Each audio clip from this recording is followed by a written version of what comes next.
صلاة الله سلام الله على طه رسول الله صلاة الله سلام الله على ياسين حبيب الله.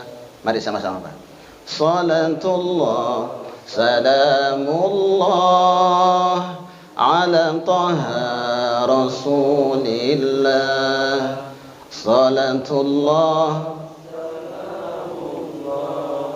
ala yasin tawassalna bi bismillah wa bil hadi rasulillah wa kulli mujahidin lillah bi ahlil badri ya Allah bi ahlil badri ya Allah. Assalamualaikum warahmatullahi wabarakatuh. Alhamdulillahillazi 'allama bil qalam 'allamal insana ma lam ya'lam. Asyhadu an la ilaha illallah wa asyhadu anna Muhammadan 'abduhu wa rasuluh. Allahumma shalli wa sallim wa barik ala Muhammad wa ala alihi wa ashabihi ajma'in. Amma ba'du. Qala Allah ta'ala fi kitabihil karim. A'udzu billahi minasyaitonir rajim. Bismillahirrahmanirrahim. Ya ayyuhalladzina amanu dkhulu fis silmi kaffah wa la tattabi'u khutuwatis syaitan innahu lakum aduwwum mubin. Shadaqallahul azim wa sadaqa rasuluhun nabiyyul karim wa nahnu ala dzalika minasyahidin wasyakirin walhamdulillahi rabbil alamin. Yang saya hormati Bapak Ahli Bait dan seluruh keluarga besar di rumah yang berbahagia ini, Adinda Ustadz Amansah Sinaga, orang-orang tua saya, bapak-bapak, saudara-saudara, semua kita yang berhadir pada malam hari ini, insya Allah kita dimuliakan dan diberkahi oleh Allah Subhanahu wa Ta'ala. Bersyukur kita kehadirat Allah Subhanahu wa Ta'ala dengan mengucapkan alhamdulillahirabbil alamin. Malam ini Allah mempertemukan kita di rumah yang berbahagia ini dalam rangka melaksanakan perwiridan dan sekaligus tausiah. Mudah-mudahan kita semuanya dalam keadaan sehat walafiat dan pertemuan kita ini pertemuan yang diberkahi oleh Allah Subhanahu wa Ta'ala. Dan salawat salam Allahumma salli ala Sayyidina Muhammad wa ala ali Sayyidina Muhammad. Mudah-mudahan salawat kita Allah sampaikan kepada beliau dan kita sebagai umatnya senantiasa diberikan kekuatan untuk senantiasa istiqomah di dalam mengikuti dan mengamalkan sunnah-sunnahnya. InsyaAllah dengan itulah nantinya kita mendapatkan syafaatnya di yaumil akhir. Amin ya rabbal alamin. Bapak-bapak, saudara-saudara yang dimuliakan Allah Subhanahu wa Ta'ala, suatu hari ketika Nabi kita Muhammad sallallahu alaihi wasallam berdialog dengan malaikat Jibril, maka secara tiba-tiba datanglah malaikat, dan malaikat ini luar biasa.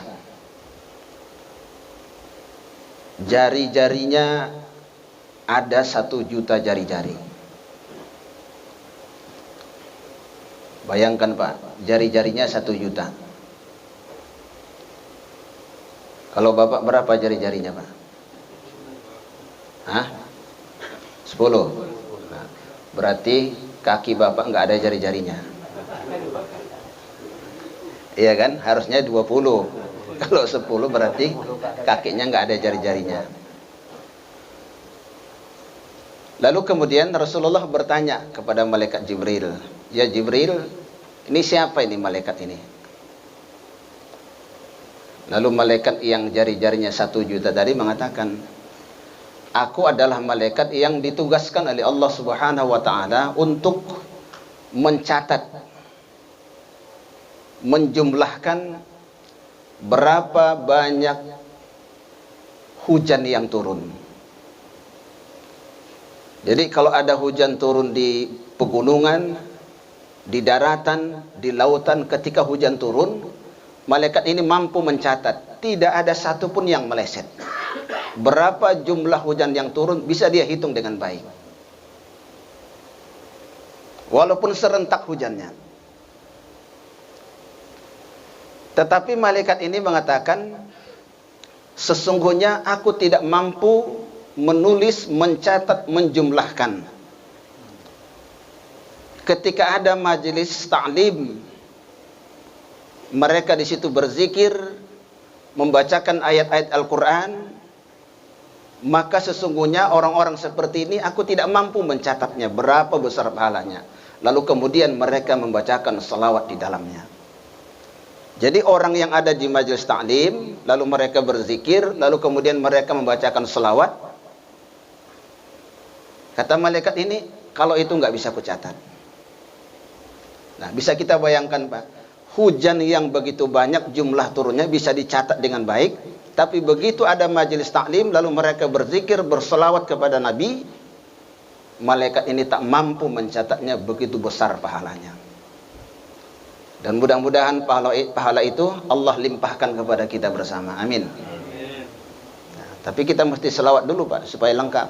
Kalau enggak dapat pahalanya. Ya. Salatullah, salamullah ala taha rasulillah. Salatullah, salamullah ala yasin habibillah. Mari sama-sama Pak. Salatullah, salamullah ala taha rasulillah. Salatullah, salamullah ala yasin habibillah. Tawassalna bi bismillah wa bil hadi rasulillah wa kulli mujahidin lillah bi ahlil badri ya Allah, bi ahlil badri ya Allah.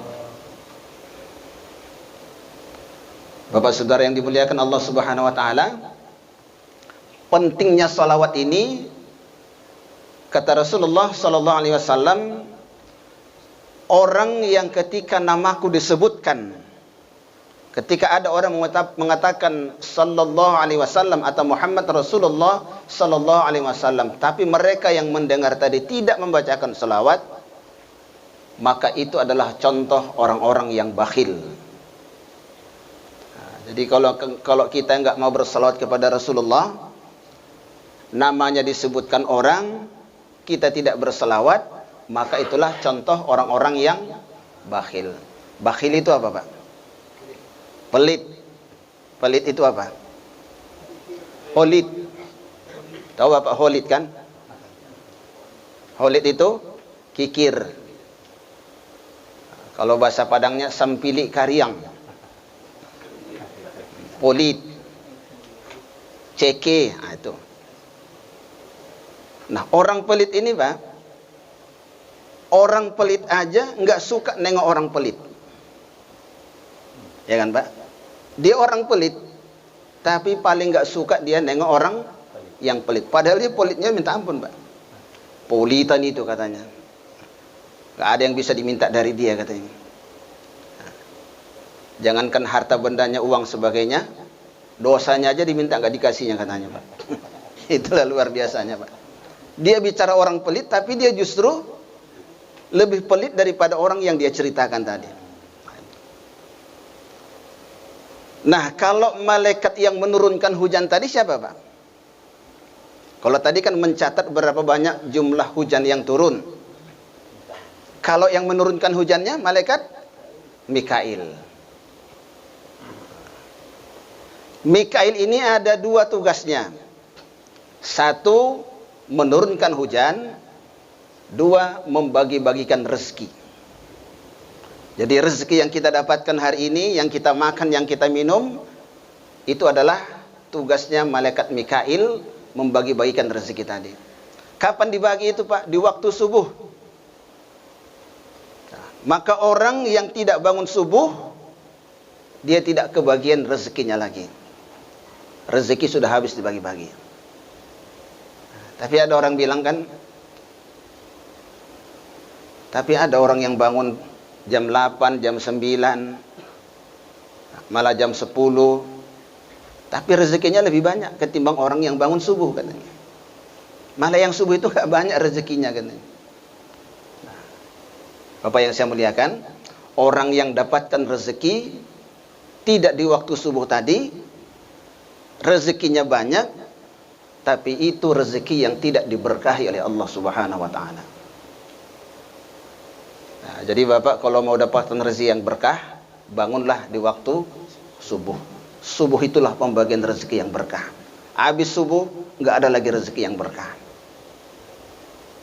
Itu tugas malaikat. Maaf. Kalau rezeki yang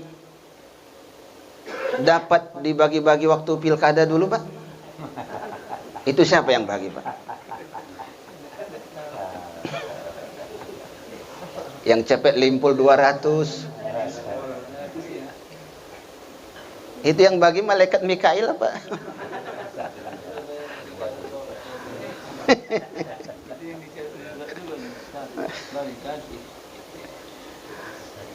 Iya, yang bagi-bagi TS. Ya, termasuk kepala lingkungan. Nah, ikut les itu. Ya. Bapak yang mana dapat, Pak? Yang 200 apa 100 limpul, Pak? Dua-duanya gitu. Saya, Pak, pulang dari Eksranda, kan kita pilkada hari Rabu ya, Pak? Rabu. Ya, jadi setelah saya pulang dari Eksranda, lewat di Pajak Gelugur, subhanallah, suasana Pajak Gelugur hari itu, Pak, luar biasa ramainya. Ya, padat. Ada yang belanja baju, belanja kain, belanja di pajak, beli ini, beli itu. Dan itu diantar oleh suaminya masing-masing, rame. Jadi lewatlah saya, ada salah seorang jemaah, dia tanya, Pak, kenapa kok ramai kali hari ini, Pak? Biasalah Ustadz, udah dapat saweran tadi malam katanya. Bapak dapat berapa? Kebetulan kami yang milih 7 orang. 7 orang kali 200. Suami 1, istri 1, anak saya 5, Pak. Jadi dapat berapa? 1.200.000. Udah kemana aja Bapak? Ya keluar masuk suju ya, masuk beras tagi. Pokoknya habislah hari ini katanya. Dia tidak tahu happy-happy, senang-senang hari itu, tapi dia akan menderita 5 tahun yang akan datang. Bapak yang dimuliakan Allah Subhanahu wa taala, kita tidak membicarakan itu lagi dan itu sudah selesai. Artinya siapapun yang menjadi pemenang hari ini, maka legowolah kita untuk menerimanya. Meskipun kemarin ada riak-riak, sakit hati dan sebagainya. Udah selesai, udah tamat itu. Bapak-bapak yang dimuliakan Allah Subhanahu wa taala, kita masuk ke kajian kita. Itu belum pengajian tadi itu, Pak. Ya, masih pembukaan itu. Kita membicarakan sholat, ya, sesuai dengan pesan dari Ustadz Aman Shah Sinaga tadi. Kenapa sholat ini menjadi penting, Pak? Ya, kita kalau melihat di dalam Al-Quran ada 33 ayat atau 33 kali tentang perintah sholat di dalam Al-Quran. Itu menunjukkan bahwa betapa pentingnya ibadah sholat ini. Sehingga harus berulang-ulang ayat ini disebutkan sampai 33 kali ayatnya, Pak. khusus membicarakan tentang ibadah sholat. Nah, kemudian kenapa sholat ini menjadi penting? Karena sholat ini adalah tolak ukur sebetulnya. Ya, ibadah seseorang berkualitas apa tidak, itu tentukan dengan sholatnya. Jadi sholat itu tolak ukur dari keimanan dan ketakwaan seseorang kepada Allah Subhanahu wa taala. Maka Rasulullah menjelaskan dalam salah satu hadis beliau, apa?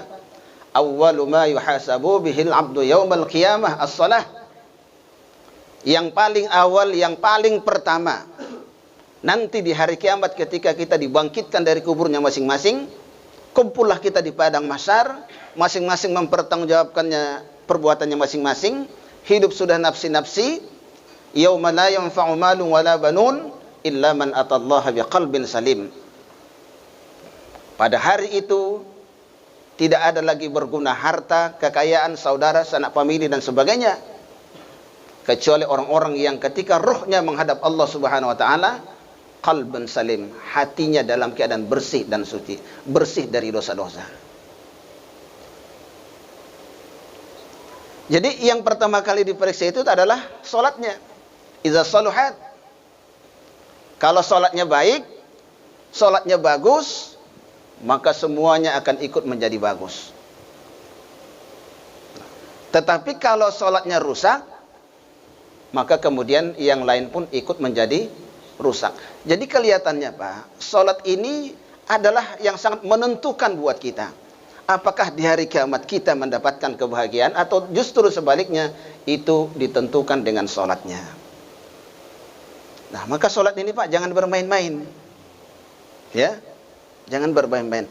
Bahkan dalam surah Al-Ma'un salah satu disebutkan Allah di situ orang-orang yang mendustakan agama. Dia beragama tapi Allah memandangnya sebagai orang yang berdusta. Siapa mereka itu, Pak? Fawailul lil musallin.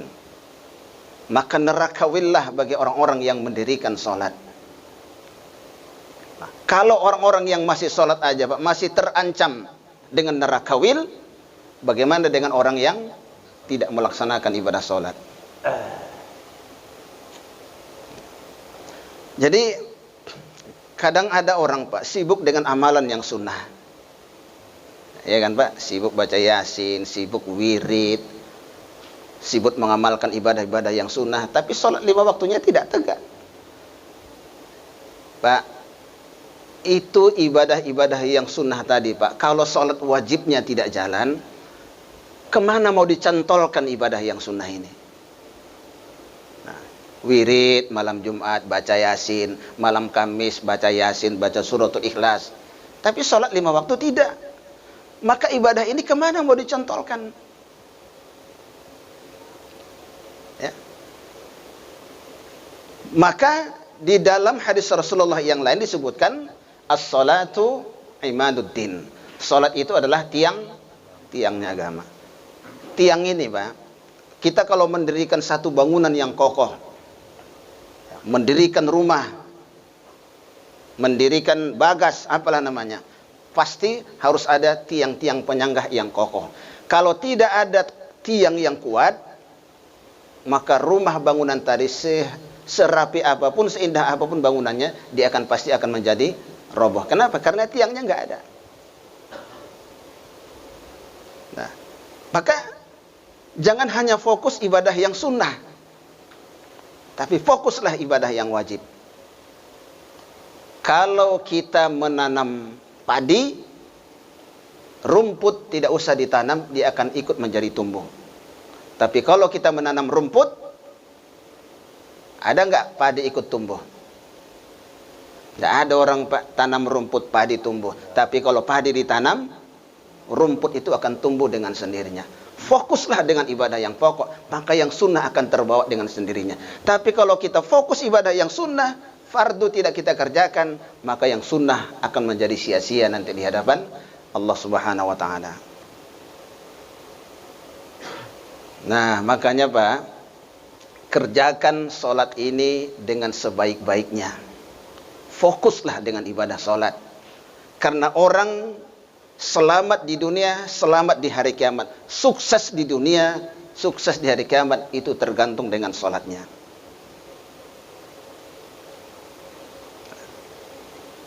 Bapak yang dimuliakan Allah Subhanahu wa taala, kemudian kenapa sholat ini menjadi penting? Karena sholat ini akan mencegah orang dari perbuatan keji dan perbuatan mungkar. Surah At-Taubah ayat 45, aqimis shalah innas sholata tanha 'anil fahsya'i wal munkar. Dirikanlah sholat itu, karena sesungguhnya sholat itu akan mencegah kamu dari kekejian dan kemungkaran. Nah, jadi orang, Pak, bentar ya, Pak.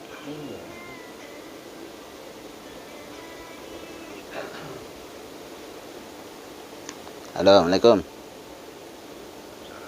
Nah. Oh, tokin naik dah, sedang acara. Nah, jadi ya. Assalamualaikum. Nah, sampai di mana tadi, Pak? Nggak ingat lagi, Pak? Berarti yang saya ceramahkan dari awal tadi tidak ada yang masuk satu pun. Salat itu mencegah seseorang dari perbuatan keji dan perbuatan mungkar.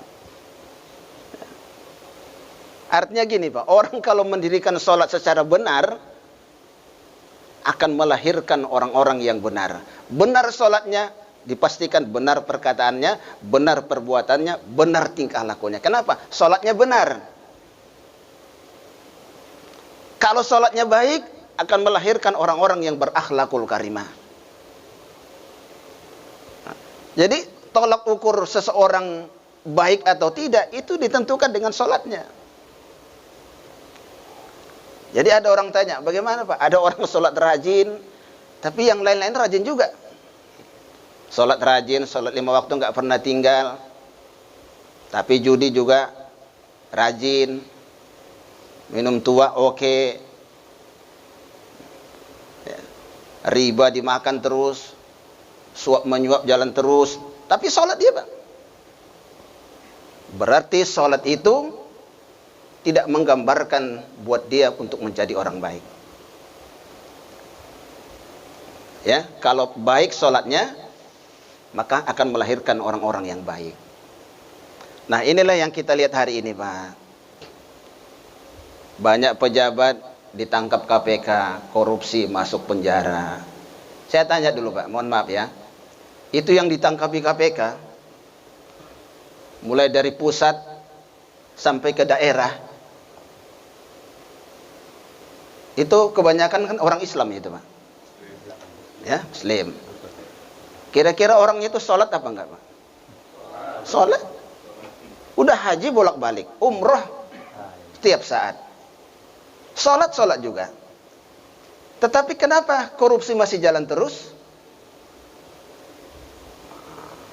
Ini menjadi pertanyaan buat kita masing-masing. Sementara Allah menjamin orang yang baik sholatnya pasti akan melahirkan kebaikan. Karena sholat itu akan mencegah kita dari kekejian dan kemungkaran. Jadi kalau ada orang sholat tapi maksiatnya pun rajin, berarti sholatnya perlu dipertanyakan. Itulah yang kita perbaiki terus, Pak. Maka sholat ini butuh kehusukan. Ya, butuh kehusukan. Qad aflahal mu'minun.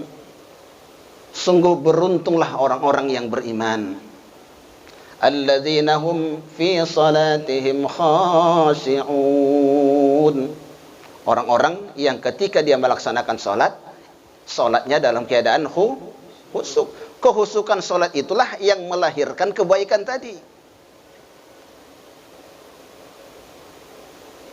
Ada orang salat, Pak, jumlah rakaatnya nggak tahu dia entah berapa. Salat wajib itu paling banyak berapa rakaat sebetulnya, Pak? 4 kan? 4 rakaat lupa dia, Pak. Ini salat ke ini 4 apa 3 atau 4 apa 5 ini? Salat pakai lebih kurang, kadang-kadang lebih, kadang-kadang kurang. Kok bisa nggak fokus? Padahal ketika dia mengangkat takbiratul ihram, dia sedang bermunajat, sedang berdialog, ya, sedang bercakap-cakap dengan Allah Subhanahu wa taala. Yang kita hadapi itu bukan manusia. Yang kita hadapi adalah Allah yang maha segala-galanya. Bapak kalau misalnya dipanggil camat lah misalnya kan. Nah, kayak mana kita ketika dipanggil tadi, Pak? Nah, duduklah di hadapan camat, diajaklah kita cerita. Ya, kita pasti tekun, duduk teratur, santun, beretika. Kita dengarkan betul-betul apa yang dia sampaikan, kita jawab dengan baik, kita berdialog dengan santun. Kenapa? Yang kita hadapi pejabat. Ini yang kita hadapi Allah Subhanahu wa taala yang serba maha tadi.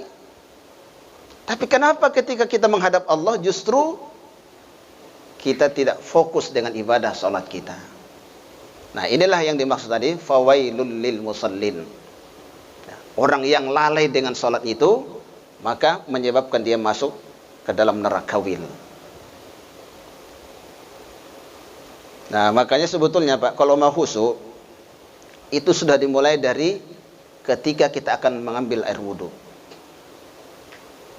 Begitu berwudhu, pertama-tama jangan bercakap-cakap.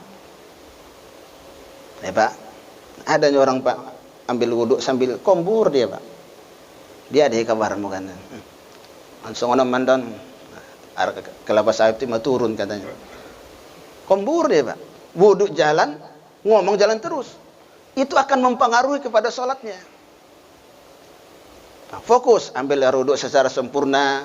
Waghsilu wujuhakum wa aydiyakum ilal marafiq wamsahu bi ru'usikum wa arjulakum ilal ka'bain. Basuhlah muka, basuhlah kedua tangan hingga dua siku. Mana yang dibilang muka, Pak? Nah, inilah muka. Batasan tumbuh rambut dengan kening kita ini. Nah, kalau bahasa Inggrisnya bohi. Ya, sampai pinggir telinga, sampai dagu. Itulah muka. Basuhlah 3 kali. Maaf kalau di sininya agak botak. Apa mesti wajib dibasuh? Enggak usah, Pak. Boros air. Ya, enggak usah dibasuh. Karena ini bukan muka lagi. Karena ada yang botak sini kan, Pak. Licin itu. Maaf ya, Pak, kalau ada yang botak kepalanya. Enggak usah dibasuh, Pak. Enggak usah. Karena itu sudah bagian daripada kepala. Nah, kalau ada botak di sininya, Pak, ini menunjukkan orang pintar. Beruntung Bapak yang botak di sini, Pak. Pintar itu. Ada lagi, Pak, sampai ke sininya, licin ini. Itu menunjukkan orangnya pemikir. Kalau di sini pemikir, sini pintar. Jadi kalau sini botak, dia pikir, dia pintar. Iya kan? Dia pikir, dia. Kalau dia pikir, dia pintar, berarti apa namanya itu? On namanya itu. Itu nggak usah dibasuh. Ya. Kenapa dibasuh muka ini, Pak? Kenapa muka yang dibasuh? Karena di muka ini ada panca indera kita. Ada mata, ada hidung, ada mulut, ada telinga. Lewat pintu-pintu inilah dosa-dosa itu kan masuk. Pak, dosa mulut ada nggak, Pak? Oh, banyak. Mencaci maki, memfitnah, mengadu domba, menjelek-jelekkan orang lain, menggosip, mengeluarkan kata-kata yang kotor. Maka Rasulullah mengatakan di saat dia membasuh mulutnya, kemudian berkumur-kumur, di saat itulah kemudian dosa-dosa mulutnya akan terhapus. Jadi wudhu ini, Pak, di samping dia syarat sah melaksanakan ibadah sholat, tapi juga wudhu akan menghapuskan dosa-dosanya. Dosa mata ada nggak, Pak? Ada. Contohnya apa dosa mata? Ya, menengok-nengok lah. Ngintip, menukiri, itu maksud itu, Pak. Menengok aurat perempuan. Ya. Saya pernah itu, Pak, mengantar istri saya belanja ke pajak. Saya duduk di kereta. Tahu-tahu lewatlah perempuan, Pak. Roknya pendek, pakaiannya ketat, pas di depan. Cemana lah ngelakkannya itu, Pak. Ya. Awak nggak ada niat, Tahu-tahu datang. Berarti ya namanya nggak ada minat, Pak. Nah, maka pandangan pertama itu, kalau memang tidak ada niat, itu tidak termasuk dosa. Itu rahmat, Pak. Nah, tapi kalau dia ulang berikutnya, walaupun dia istighfar, tapi matanya tetap melotot, nah, itu sudah termasuk dosa. Kadang-kadang kita bingung, Pak. Lewat di depan kita, nggak dilihat, kelihatan, ya, barang bagus. Makanya Pak, istri, anak-anak kita yang sudah dewasa, perempuan, tutup auratnya, wajib. Jangan biarkan istri kita keluar rumah tanpa menutup auratnya, tutup. Karena dosa istri itu adalah dosa suaminya. Tapi dosa suami tidak akan pernah ada dosa istri. Bapak biarkan istri Bapak keluar rumah tidak menutup aurat atau memakai pakaian yang ketat, itu dosa ditanggung oleh suaminya. Ya, biarlah Pak, rugi kita banyak mengeluarkan duit, tapi istri kita berbusana dengan baik, ya, syar'i, ketimbang mungkin pakainya tak seberapa, mungkin harganya murah, tapi justru terbalik, Pak. Malah pakaian-pakaian yang sedikit itu yang mahal harganya, Pak. Ya kan? Kalau sikit-sikit dia pakainya, mahal pula harganya, Pak. Ya, yang panjang malah nggak mahal harganya. Udah? Syarat-syarat untuk bisa khusyuk sholat tadi, ambil air wudhu secara sempurna. Basuh muka. Basuh kedua tangan hingga dua siku. Fausilu wujuhakum. Basuh dua tanganmu hingga dua siku. Berarti kalau membasuh tangan itu, Pak, jangan dari siku baru ke ujung jari. Karena ayatnya mengatakan basuh kedua tangan hingga dua siku. Berarti ini sikunya. Berarti dimulai dari ujung jarinya. Nah, kenapa tangan ini dibasuh? Karena dosa tangan pun banyak. Apa antara lain dosa tangan ini, Pak? Nah, nanda tangani, bikin konsep, mengambil harta, megang-megang, meraba-raba, banyak dosa tangan. Ketika dia membasuh kedua tangannya, maka gugurlah dosa-dosa kedua tangannya, sejalan dengan tetesan air yang terakhir. Demikian juga ketika dia membasuh kedua kakinya, maka gugurlah dosa-dosa lihat dua kaki, sejalan dengan tetesan air yang terakhir. Subhanallah. Udah, habis itu kita menghadap kiblat, baca doa setelah wudu. Apa doanya, Pak? Doa setelah wudu. Wa asyhadu anna Muhammadan abduhu rasuluh. Allahumma ja'alni minat tawwabin wa ja'alni minal mutatahhirin wa ja'alni min ibadikas sholihin. Maaf Pak, ini bukan mengajari Pak, mengingat-ingatkan lagi, ya. Kan ini pelajaran di sekolahnya sebetulnya, Pak. Udah, lalu dia masuk ke dalam masjid, jangan berbicara-bicara, dia lakukan salat sunat 2 rakaat tahiyatul masjidnya, lalu dia tunggu waktu salat masuk, dan ketika azan berkumandang, dia jawab jawaban ketika orang sedang melaksanakan azan. Jangan diam aja Bapak, jawab. Kalau muadzin mengatakan Allahu Akbar, Allahu Akbar, apa jawabannya Pak? Sama, Allahu Akbar, Allahu Akbar. Kalau dia bacakan asyhadu an la ilaha illallah, asyhadu an la ilaha, asyhadu anna Muhammadar Rasulullah, asyhadu anna hayya 'alas shalah, la haula wala. Dijawab itu, Pak. Kalau dia katakan hayya 'alal falah, la haula wala quwwata illa billah. Terus dan seterusnya sampai terakhir la ilaha illallah. Lalu kemudian diangkat kedua tangannya, dia baca doa setelah azan. Allahumma rabb hadhihi da'wati tammah was salatil qa'imah ati sayyidina Muhammadanil, dan seterusnya. Dah. Nah, makanya Pak, di masjid-masjid itu kita butuh orang-orang yang terlatih, orang-orang yang mengumandangkan azan tadi dengan azan yang indah. Supaya apa? Supaya orang melaksanakan sholat tadi pun bergairah, semangat dia, Pak. Nah, tapi kadang-kadang kita dengar azan di masjid-masjid, Pak, rata-rata kadang-kadang membuat kita jadi nggak bersemangat ke masjid, Pak. Saya pernah mau berangkat ke Medan, mau singgah sholat zuhur. Nah, dengarlah azan begini, Pak. Allahu Akbar, Allahu Akbar. Manalah ada semangat tahu gitu, Pak, mau ke masjid. Ada laki-laki mau berangkat ke masjid, dengar suara azan ini, Pak, balik lagi dia ke rumah, Pak. Sampai di rumah tanya bini, loh kenapa pulang abang? Entah suara apa, aku dengar di masjidnya ngerian. Tampilkan yang indah. Ya, innallaha jamil yuhibbul jamal. Sesungguhnya Allah itu indah dan suka yang indah-indah. Maka pilih tukang azan itu orang yang suaranya lantang, bacaannya bagus, kemudian suaranya indah, napasnya panjang. Itu syarat jadi muadzin. Kalau yang sesak napasnya babak, jangan nekat jadi tukang azan.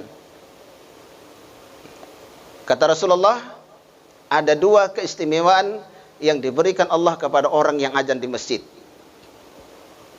Apa itu? 1, sepanjang suara azannya, sepanjang nafasnya, sepanjang itu Allah akan ampunkan dosa-dosanya. Subhanallah. Mulai besok, Pak, berebutlah Bapak jadi tukang azan ini. Ya. Sepanjang nafasnya, sepanjang itu dosanya diampunkan. Makanya orang yang azan ini mesti yang nafasnya panjang. Ustadz, boleh nggak disambung-sambung supaya panjang? Nggak boleh, Pak. Azan mesti satu nafas, jangan disambung, Pak. Panjang pun kalau disambung nggak boleh. Hayya 'alas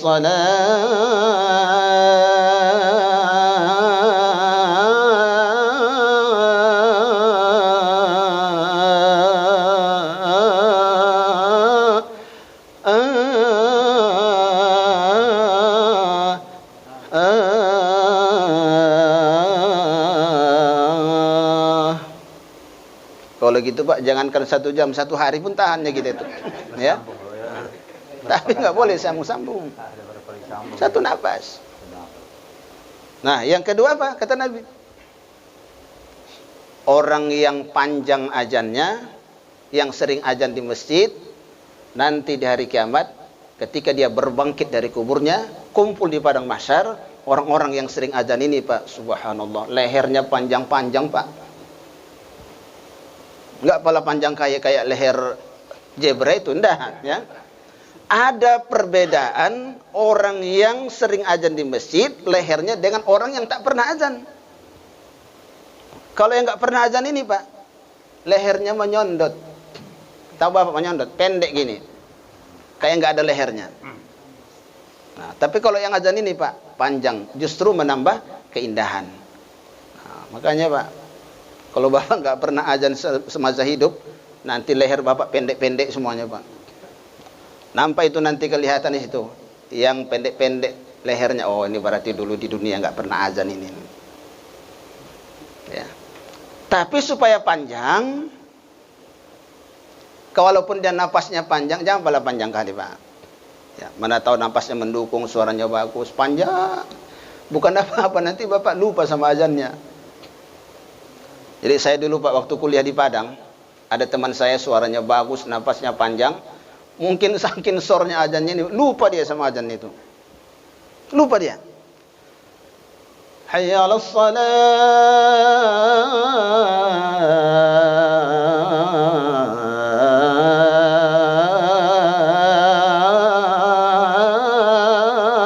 Akbar. Padahal awalnya tadi hayya, terakhirnya itu saking panjangnya, Pak, lupa dia sama azannya. Nah, salat yang khusyuk inilah yang kemudian melahirkan innas salata tanha 'anil fahsya'i wal munkar tadi, Pak. Maka di dalam masjid benahi sebaik-baiknya, pilih imam yang terbaik, imam yang fasih, imam yang memenuhi persyaratan. Masih banyak, Pak, di masjid-masjid ini, ya, enggak di rantau, enggak di mana-mana, yang kadang-kadang imamnya ini enggak memenuhi persyaratan. Nah, gingging. Dia pula pengurus masjid. Dialah yang paling tua. Asal orang selesai qomat, tuh masuk terus ke depan. Jangan sempat orang lain menggantikan dia sebagai imam. Ketika ditanya, "Wak, gantianlah, Wak. Jangan Wak saja. Akunya pengurus masjid di sini, aku yang paling tua, biar tahu kamu," katanya. "Kalau enggak aku imam, enggak sah sembahyang kamu, biar tahu kamu." Begitulah Pak dia bilang. Mau bilang apa lagi? Padahal masih banyak yang muda-muda, ya, yang berpendidikan, yang suaranya bagus. Kenapa bukan yang kita tampilkan? Kan enggak ada larangan jadi imam hanya karena belum menikah, tidak ada. Jadi syarat imam itu bukan harus orang yang tua. Apa artinya tua kalau kualitas bacaannya nggak bagus? Tapi kita selalu menonjolkan siapa yang paling tua. Padahal siapa yang paling fasih bacaannya. Kalau Ustadz ini kan bagus suaranya. Kalau dia jadi imam kan enak kan? Ghairil maghdubi alaihim waladdallin. Mengaminkannya pun enak, Pak. Amin. Maka sunnah hukumnya tinggi suara walad dollinnya dengan tinggi suara aminnya. Apalagi serentak. Serentak aminnya imam dan makmum, maka akan diaminkan oleh para malaikat. Jadi kalau misalnya Bapak dengar suara imam itu tinggi, walad dollinnya, aminnya tinggikan. Ghairil maghdubi alaihim waladdallin. Sama dan amin. Jangan amin. Kan gak enak itu kan, Pak? Atau mungkin suara imamnya rendah. Ghairil maghdubi alaihim waladdallin. Amin. Nah, itu enggak bagus. Irama makmum dengan irama imam mesti senada. Baru dia terasa di situ, Pak. Kesejukannya terasa. Apabila aminnya makmum dengan aminnya imam sama-sama, maka akan diaminkan oleh para malaikat. Maka jangan kita diam, Pak, ketika ada orang bacakan amin imam. Jangan diam kita. Ucapkan amin. Amin itu apa artinya, Pak? Ya Allah ya Rabb, perkenankanlah ya Allah. Ya. Nah, baik. Kemudian Bapak yang dimuliakan Allah Subhanahu wa taala, kenapa salat ini menjadi penting? Karena kita tahu ibadah yang paling utama, yang paling pokok adalah ibadah salat.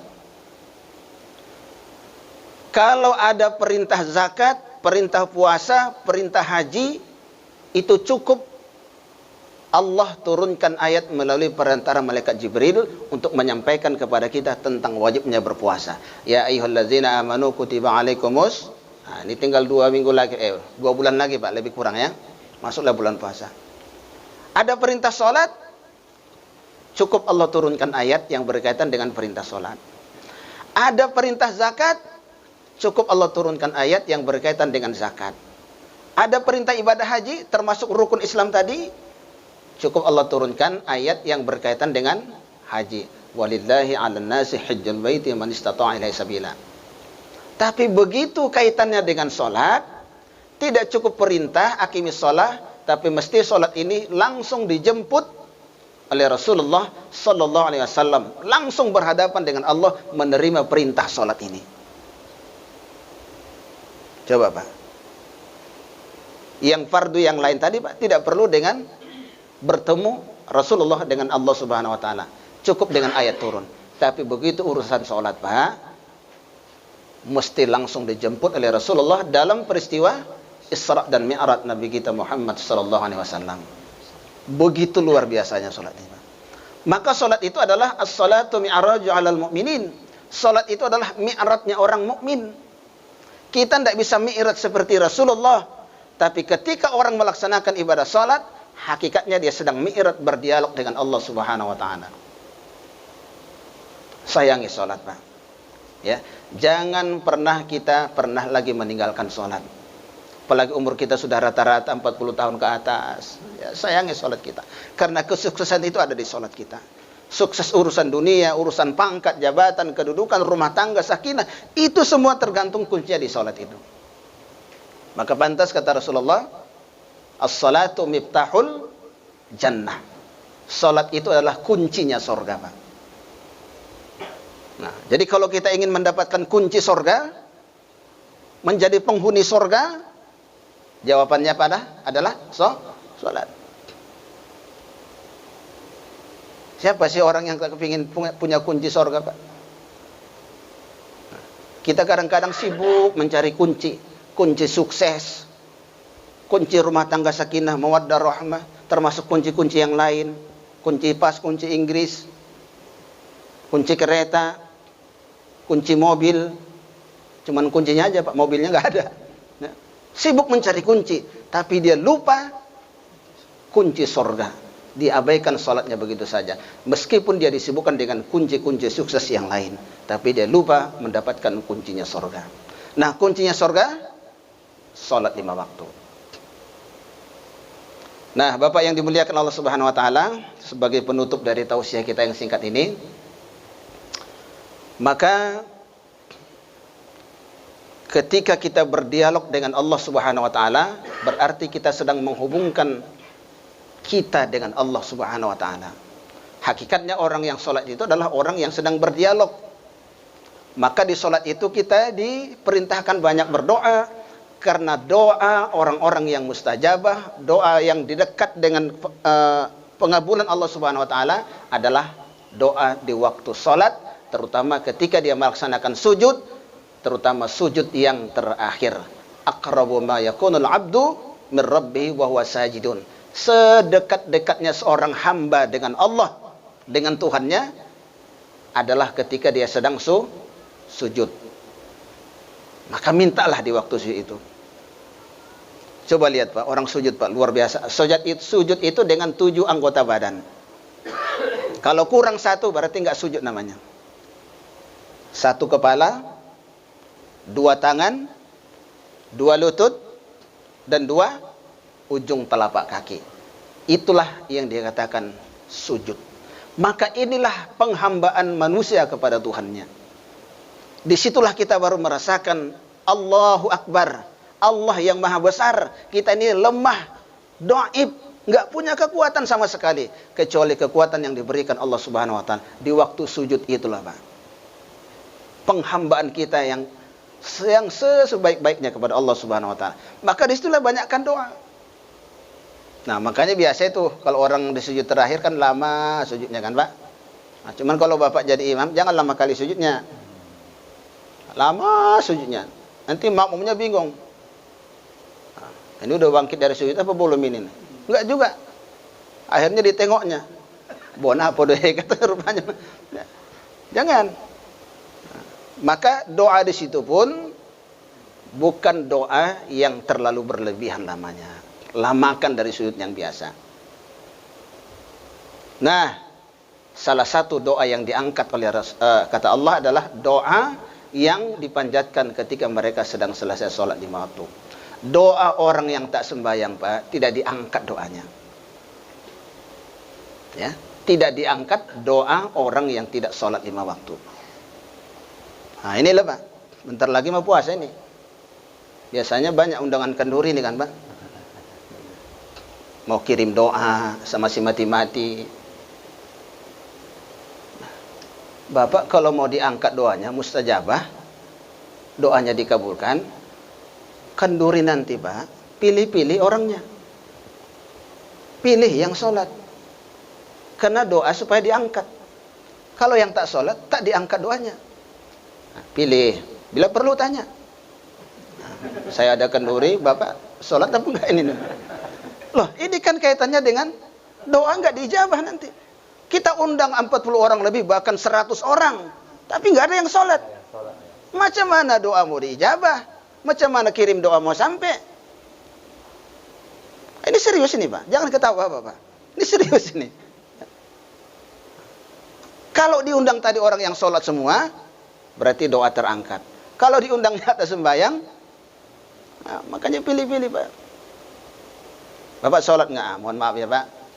Dengan segala kerendahan hati, Bapak nggak diundang. Kira-kira bisa nggak diamalkan ini, Pak? Hah? Borat lah kan, Pak.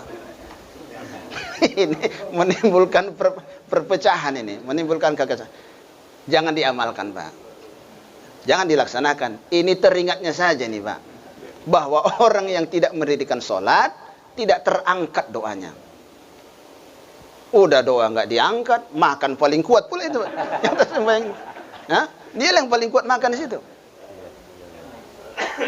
Itu secara doa tadi diangkat atau tidak? Kalau tidak kan Pak, setiap kita bersedekah kepada orang kan ada pahalanya.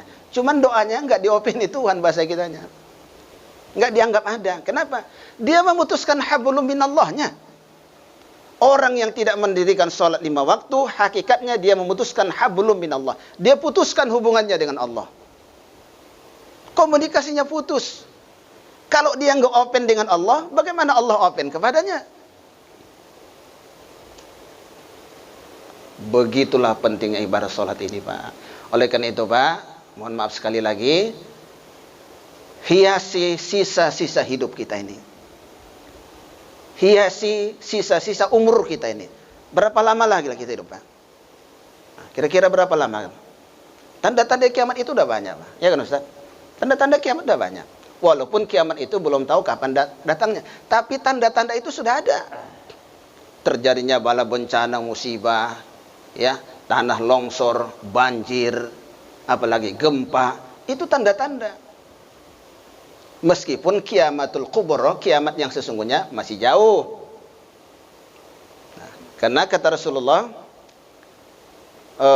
dalam hadis kursi dikatakan, kalau masih ada, ketika Allah perintahkan malaikat apa namanya Pak? Israfil untuk meniupkan sangkakalanya. Israfil, kau tengok dulu di antara hamba-hambaku. Masih ada enggak orang yang mendirikan sholat 5 waktu? Kalau masih ada, tunda dulu kiamat itu 40 tahun lagi. Masih ada orang sholat Pak? Masih. Walaupun mana yang lebih banyak? Yang sembahyang apa yang tak sembahyang? Banyakan yang tak sembahyang. Tapi masih ada. Inilah yang meredam murkanya Allah. Kalau enggak pun Pak, udah enggak perlu lagi dipertahankan. Kiamatkan aja sudah. Tapi melihat orang-orang yang masih ada rukuk dan sujud, rukkaan sujadah, inilah yang meredam murkanya Allah. Tunda dulu 40 tahun lagi. Apalagi kalau masih ada di antara hamba-hambaku yang mengucapkan la ilaha illallah, masih berzikir la ilaha illallah, tunda. Masih ada orang zikir kan? La ilaha illallah, ada. Kalau masih ada orang yang bangun tengah malam, mereka sholat tahajud, ini pun termasuk, tunda dulu. Nah, masih ada nggak orang yang bangun tengah malam Pak? Ada. Bapak pernah bangun tengah malam? Mau ngapain? Bangun. Arah opo? Paling keterangannya pipis. Padahal begitu dia bangkit dari tempat tidurnya, turunlah malaikat. Menulis dalam buku catatan malaikat. Setelah tahajudnya, maka ini langsung dilaporkan malaikat kepada Allah Subhanahu wa Ta'ala. Nah, tapi kadang-kadang kita tipunya malaikat ini Pak.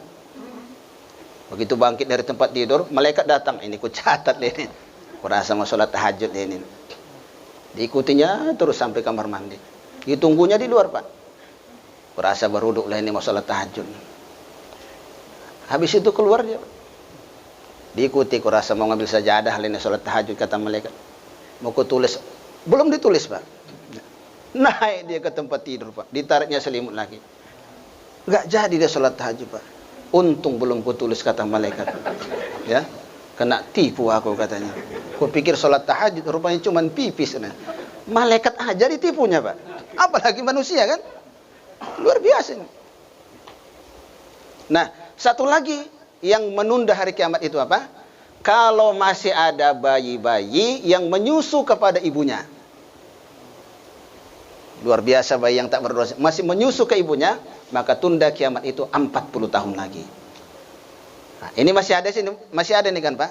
Salat tahajud masih ada, salat 5 waktu masih ada, la ilaha illallah masih ada. Apalagi? Masih ada bayi-bayi menyusu ke ibunya. Berarti aman kita Pak. Paling tidak 40 tahun lagi kiamat belum datang. Tapi ada kiamat yang kita tidak boleh bermain-main di dalamnya Pak. Namanya kiamatus sughra.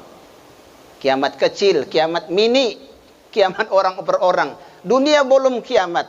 Bolehlah belum kiamat. Cuman awak yang kiamat duluan. Dalam arti mati. Rata-rata usia umatku di akhir zaman sepeninggal aku 14 yang lalu kata Rasulullah itu berkisar antara 60 sampai dengan 70 tahun. Jadi kalau ada yang 70 tahun Pak umur Bapak malam ini udah diintip-intip malaikat itu Pak. Udah diintip-intip malaikat itu. Kapan ya? Ada yang 70 tahun sini Pak? Nah, udah tengok-tengok malaikat itu Pak. 60 sampai 70.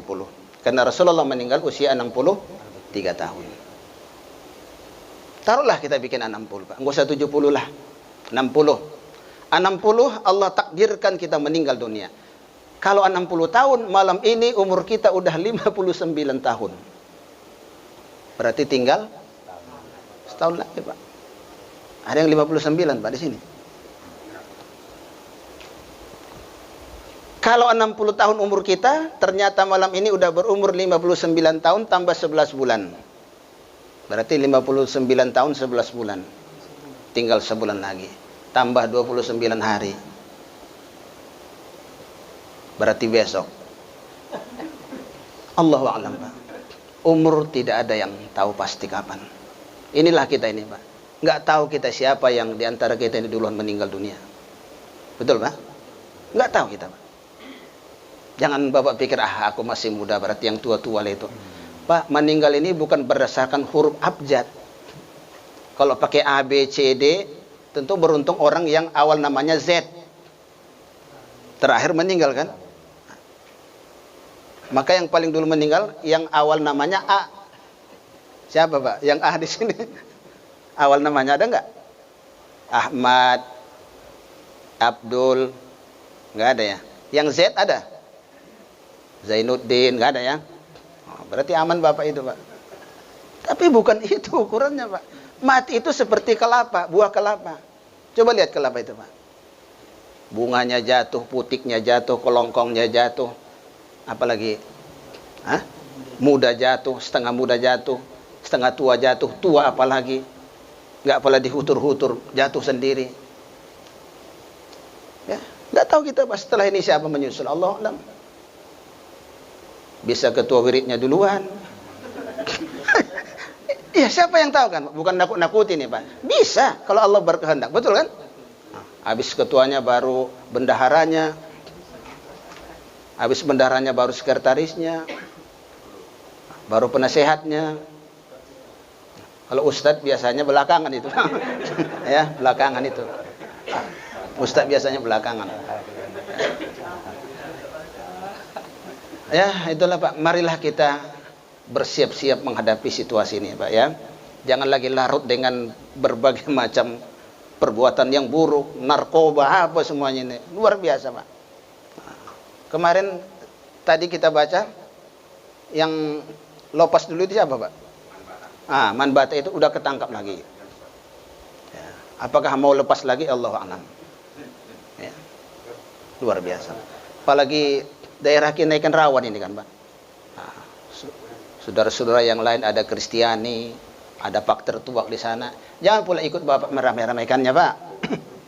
Ya, enggak usah ditolong-tolong Pak ya. Kadang yang meramaikan Pak tertuak ini siapa Pak? Ada si Mamat di situ, ada si Muslim di situ. Jarang-jarang yang lain. Kita juga yang meramaikannya. Itu Pak tertuak yang dijual bebas di pinggir jalan, di Jalan Baru itu Pak. Yang membelinya siapa? Muslim. Nah, jadi kita yang membesarkan usaha mereka. Tapi semuanya intinya adalah kembali kepada sholat lima waktu. Ini aja Bapak khusus. Ini aja pelihara dengan baik. Sukses di dunia, sukses di hari kiamat. Amin ya rabbal. Saya kira ini tausiahnya Pak. Mohon maaf kalau ada hal-hal yang kurang berkenan di hati atau mungkin penyampaiannya yang terlalu keras dan sebagainya. Saya mohon maaf. Wabillahi taufiq wal hidayah. Assalamualaikum warahmatullahi wabarakatuh.